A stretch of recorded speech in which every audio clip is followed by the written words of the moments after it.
클럽입니다. 셀트리온. 자, 앱터주마가 호주 이제 식약처인 TGA 승인 획득 소식과 AI 신약 개발 전담 조직을 출범했다는 소식 내용 한번 살펴봐 드리고요. 매일경제에서 이제 셀트리온의 과거부터 지금까지 이제 연재 기사가 좀 올라왔는데 이것도 시간 되면 한번 살펴봐 드리고요. 주가는 월요 종가 대비해서 약보합세인 16만 500원에 마감되었습니다. 내용 한번 살펴보도록 하겠습니다. 자, 앱터주마는 이제 로슈의 오리지널 악템나의 바이오시밀러입니다. 그래서 앱터주마가 호주 TGA 판매 허가를 획득했다는 소식인데요.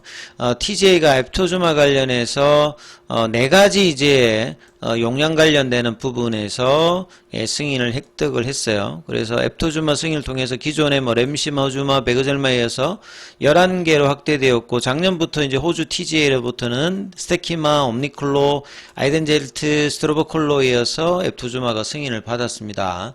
기존에 이제 셀트리온 같은 경우는 항암제 라인이라든지 자가 면역 질환에서 이 TNF 알파 억제제가 이제 램시마 위주로 되어 있고, 이제 이런 부분들이 이제 인터루킨 억제제까지 확장되면서 여러 가지 이제 치료 옵션 관련되는 확장을 갖추는 형태라고 이제 보시면 될 것 같습니다. 그리고 이제 셀트리온은 작년도에 이제 국내 식약처 품목 허가를 시작을 해서 FDA, EMA에서 앱터주마 승인을 획득한 상황이고요. 그 다음에 이제 이 8월에는 IB 제형의 미국 출시까지도 지금 앞두고 있다. 이렇게 보시면 될 것 같습니다. 그 다음에 이제 오후에 나왔던 이제 또 기사를 보시게 되면 최근에 이제 AI 신약 관련되는 부분들이 굉장히 좀 핫한 부분이 있죠. 그래서 셀트리온도 신약 개발에 인공지능을 접목하는 최근에 어떤 트렌드에 따라가는 흐름인데요. 그래서 AI를 활용해서 과거에 이제 가장 이제 시간이 많이 걸렸던 게 후보물질의 발견에서 이 타켓과 이런 부분에 시간이 많이 걸렸는데 AI를 이용하면 이걸 한 6개월 정도로 단축할 수 있으니까 굉장히 좀 빠르거든요. 그리고 신약 후보물질의 도출과 데이터 수집 분석을 통해서 시간과 비용을 많이 줄일 수 있는 어떤 그 이점을 좀 살린다. 여기에 이제 이상준 사장을 부소장으로 지금 배치했고, 이분 같은 경우는 이제 텍사스 INM대에서 박사 학위를 받은 란셋에서도 다수 논문을 게재해서 역량을 인정받는 이제 부소장이다, 이렇게 좀 보시면 될 것 같습니다. 그래서 AI를 통해서 셀트리온이 과거 이제 CMO라든지 바이오시밀러에서 강자였는데, 요런 이제 바이오 신약 관련되는 부분에 강자를 하기 위해서 플랫폼 기술이라든지 AI 이런 부분들을 활용하고 있는데, 아직 이제 이런 부분들이 앞서 나간다든지 압도적인 어떤 느낌은 없습니다만, 그래서 시장의 어떤 트렌드를 지금 따라가는 어떤 부분들은 하고 있다, 이렇게 좀 봐야 되겠죠. 그리고 가장 이제 메인으로 지금 하고 있는 게 ADC 쪽이가 이제 다중항체 개발이잖아요. 여기에도 이제 접목해서 영향을 시너지 효과를 볼 수 있는 부분이죠. 그래서 신약 개발 과정에서 활용할 수 있는 AI 체계를 구축하고 연구를 점진적으로 확대해 나갈 것이다. 장기적으로 긍정적입니다만, 단기적으로 지금 과거에 바이오 시밀러일 때 압도적인 어떤 능력, 그 다음에 이제 바이오 신약으로 진펜트라가 좀 압도적인 역량들을 실적이나 이 부분을 보여준다라고 하면 시장의 어떤 반응이 바뀔 수 있는데, 아직 이제 이런 흐름들이 실적단에서 제대로 된 어떤 성과를 미국 쪽에서 이제 진펜트라가 못 내고 있는 부분들이니까 이런 부분들이 가장 이제 중요한 어떤 부분이고요. 매일경제에서 이제 오늘 시리즈 기사로 3개가 나왔는데 3개를 다 소개하지는 못하고 시간 남는 대로 한번 살펴보겠습니다. 저도 이제 바이오 쪽에 가장 관심을 가지게 됐던 게 2008년도, 2009년도에 우회 상장했던 셀트리온이라는 기업을 접목하면서 바이오 시밀러에 아주 관심적으로 이제 빠지면서, 그 당시 셀트리온이 우회 상장할 때 10,000원 정도였거든요. 그래서 2019년, 2020년도로 기준 보면 거의 한 40배 이상 올라갔던 대단한 상승을 보였던 셀트리온입니다. 그래서 그 내용을 좀 추억에 젖으면서 지금 현재는 이거 이어지지는 못하고 있는데요. 2020년 한참 좋았을 때까지 어떤 셀트리온, 그 뒤에 3년 동안에 굉장히 어려운 어떤 주가 흐름에 보여주고 있는 셀트리온. 그래서 초기에 어떤 그 각오들이 경영진이 다시 한번 좀 생각하는 뭐 계기가 되는 기사가 되면 좋겠습니다. 예, 셀트리온의 서정진 회장 같은 경우에는 초기에는 주주들과 동행하면서 시장에 굉장히 카리스마를 가지고 국내에 전 세계적으로도 이제 바이오시밀러의 선구자였습니다. 사실은 아무도 하지 않았던 부분에서 특허 만료를 앞두고 선제적으로 공장도 짓고, 예. CMO를 하면서 오렌시아인가요? 이제 그 부분도 하면서 CMO로 먼저 하고 있다가 CMO에도 영업이익률을 내고 있다가 이제 2007년도부터는 이거 해서는 안 된다. 이것만 해서는 안 된다. 바이오시밀러를 개발했고 그 부분의 가장 핵심이 된 게 램시마잖아요. 그러니까 램시마의 각오가 직원들이 실패하면 죽는다는 게, 왜냐하면 그게 없으면 공장은 지어놨는데 CMO를 안 하고 계약을 중단하고 이제 램시마를 개발했으니까 저게 성공 안 되면 그냥 이제 정말 이제 죽겠다는 각오로 해야 되는 어떤 상황이죠. 그만큼 굉장히 도전적인 셀트리온이 초기였죠. 그래서 2013년도 5월 30일 이때 기억이 납니다. 예, 이때 그 한 달 가량 주가도 이제 뭐 승인이 된다 안 된다 하면서 뭐 도망갔다, 서정진 회장이 도망갔다, 뭐 임상받던 환자가 죽었다, 뭐 이런 논란이 있었습니다만 2012년도에 이제 국내에서 허가를 받고 이 EMA에서 올달에 승인 받기까지 주가도 굉장히 변동폭이 많았고 또 승인 이후에도 주가도 바로 가지도 않았어요. 아주 뭐 쉬운 게 없던 어떤 흐름이 보였던 게 이제 2013년도 요때였습니다. 그리고 셀트리온이 전 세계에서 처음으로, 그러니까 바이오시밀러라고 하는 부분에 항체 치료제라고 하는 부분에서 최초로, 그러니까 바이오시밀러가 이제 이전에 1세대 바이오약품에 바이오시밀러도 있었습니다만 제대로 된 단백질 그 항체 치료제로는 램시마가 세계 최초거든요. 그러니까 이 당시 셀트리온은 뭐 대단한 회사였습니다.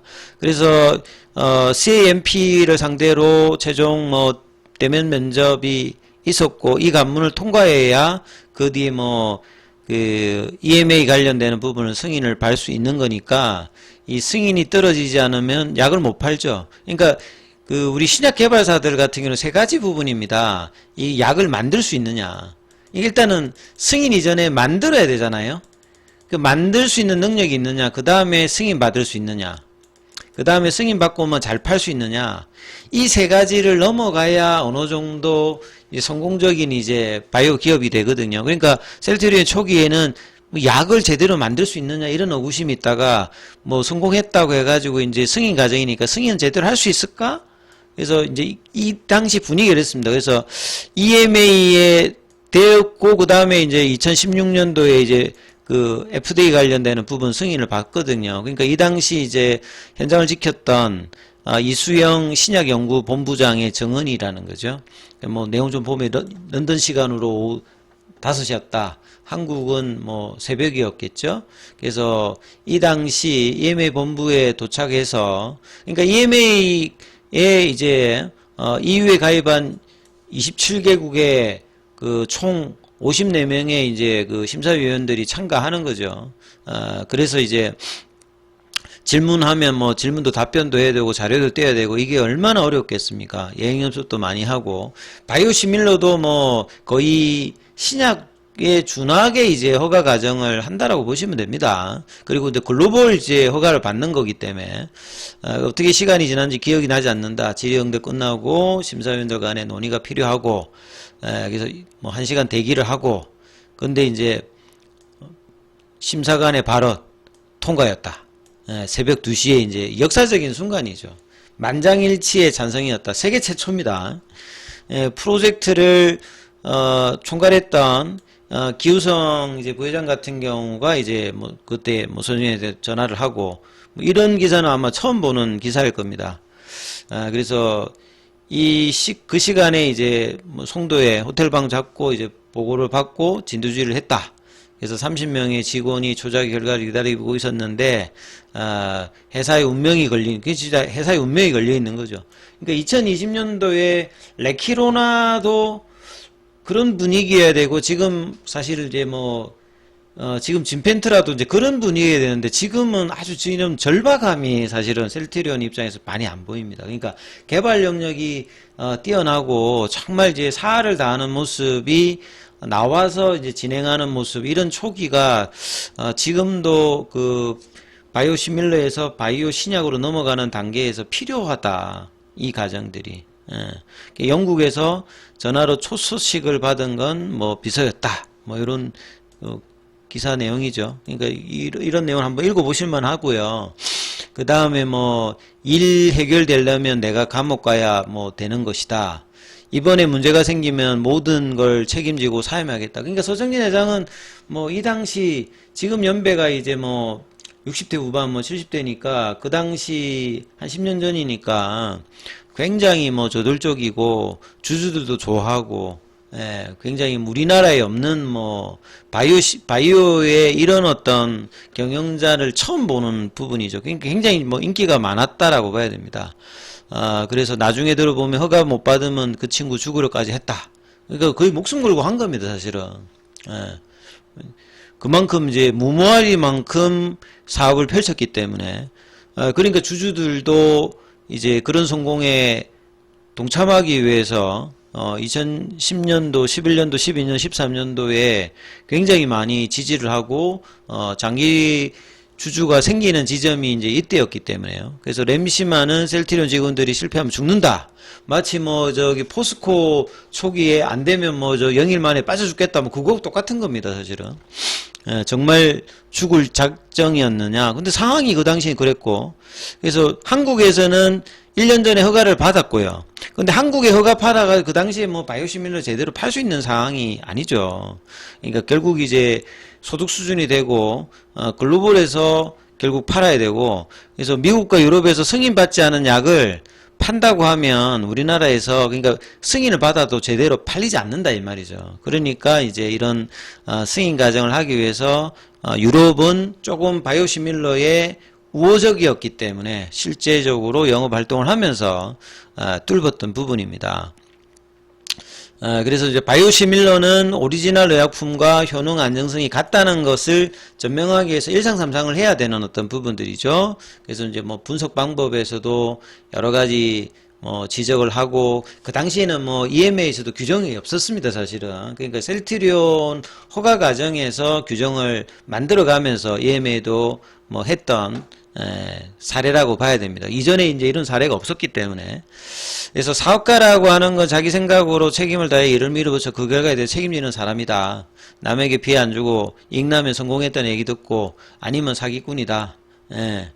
지금도 마찬가지입니다.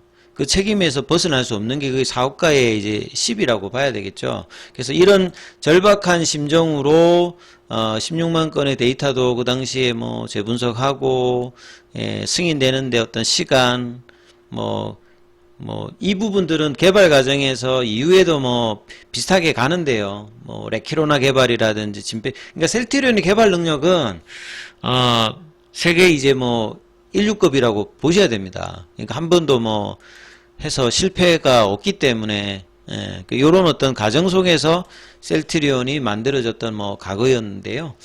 아무튼 그 뒤에 내용들도 그 매일경제에 나왔던 이 시리즈 기사는 한번 읽어보시면 일반적인 내용이 아니고 저도 처음 보는 내용이니까 한번 꼭 읽어보시기를 바랍니다.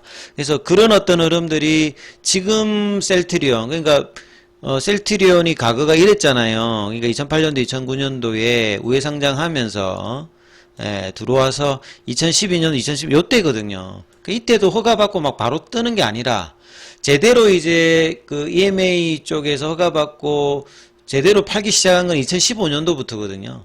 이때 이제 주가가 올라가고 2016, 2017년 이제 미국 진출 때문에 이렇게 올라가고 이 당시에는 이제 뭐 코스피 이전 상장 이 당시 이제 공매도라든지 엄청나게 많은 어떤 부분하고 했는데 결과적으로 보면 주가가 그 뒤로는 이제 승승장구하면서 2018년도에는 30만 원대까지 올라갔고 그러다가 이제 2019년도부터 사실은 이제 바이오시밀러의 경쟁 강도가 세지는 때입니다. 그래서 이제 셀트리온이 이제 직판도 좀 준비를 하고 이제 뭐냐면 암젠이라든지 뭐 하이자라든지 이런 빅파마도 들어오고 중국 인도 쪽에서 들어오면서 과거에는 이제 퍼스트 무브가 되면 후발주자가 한 1년 반 있다가 들어오기 때문에 초기에 돈을 많이 벌었는데 지금은 뭐 10개 붙고 6개월 만에 아니면 거의 동일하게 지금 붙죠. 그러니까 바이오시밀러 해가지고 과거 같은 밸류를 내기가 어려운 어떤 지점이 2019년이었고, 그래서 이제 바이오시밀러에서 이제 바이오신약으로 가기 위해서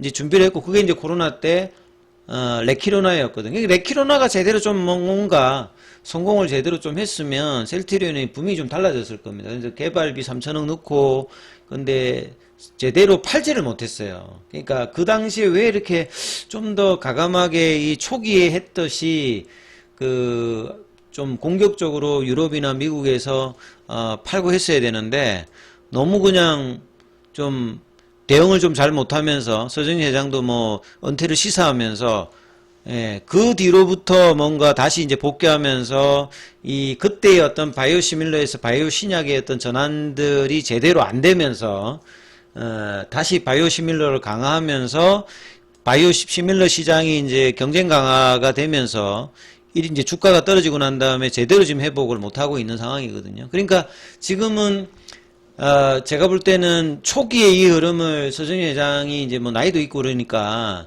이제 여기에서는 제대로 된 어떤 이제 전문 경영인이 사실은 들어오는 게 맞다라고 생각합니다. 그래서 셀트리온 어떤 개발 영역이라든지 이런 어떤 장점들을 더 보완하면서 갈 수 있는 어떤 그런 경영 구도가 장기적으로는 만들어져야 되는 어떤 흐름이고, 예, 지금은 현재는 이제 그런 흐름에서 52주 신조가까지 최근에 좀 빠졌다가 최근에 이제 뭐 지주사라든지 자사주 소각이라든지 이런 기업들은 주가가 막 흐름들이 괜찮은데 유독 이제 셀트리온은 아직 이제 이런 흐름에서 수급상에, 그러니까 1분기 실적 부진 이후에 여전히 이제 수급상으로는 뭐 프로그램 기관 외국인들이 매도를 하고 있죠. 그래서 자사주 관련되는 부분으로 추가 하락은 맞고 있습니다만 탄력적인 반등은 나오고 있지 않습니다. 그래서 굉장히 이제 뭐 기업 가치로 보면 저평가 영역에 있습니다만 이 부분들이 3년째 이 바닥 흐름을 계속 보여주고 있거든요. 그래서 이제 이 부분에